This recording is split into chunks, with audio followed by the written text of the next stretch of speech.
Hi sculptors, welcome to my workshop. Might be a little echoey in here, but it's a basement, what do you want? What I want to do is just kind of take you around here and give you some ideas as to different places that you could dig up some neat materials. Please ask first, okay? We want to make sure that we're doing that. I don't want to take anything that's that your grown-ups have set aside for things. But let me show you around and show you what we're working with here. Okay, first let me give you a little lay of the land here. Got the bench over here. Notice that things look fairly familiar to our studio. I tried to set our studio up so it's very much like mine, because I know where everything is in my place, so, you know, it makes sense for me. Anyway, I was telling you earlier about wood scraps. Down here under my miter saw, I use this guy more than anything else. If I need a quick chop at multiple angles, I can use him. Right next to that is my bandsaw over there. And then down here, this is where I keep all the wood scraps that I have laying around. Tons and tons of these things. Some are still good. I could use them for other things. Some of them are really weird shapes, just odd cut-offs that I have a lot of triangles. If I've routed anything, you might have things like this laying around. So kind of dig around there. Also, you know, wood scraps are always kind of a fun thing. You know, ask first, of course, because some of them may be kind of expensive, like my stuff up top there.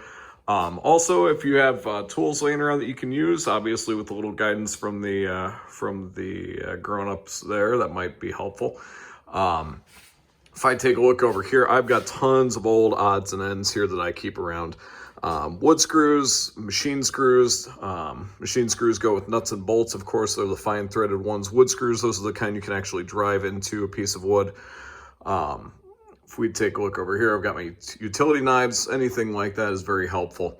If we kind of venture over this way, other places to look, you know, things like this, you know, kind of keep my drill bits down here, other little screws, odds and ends. Another thing you might look into is wire. Wire can be a lot of fun too.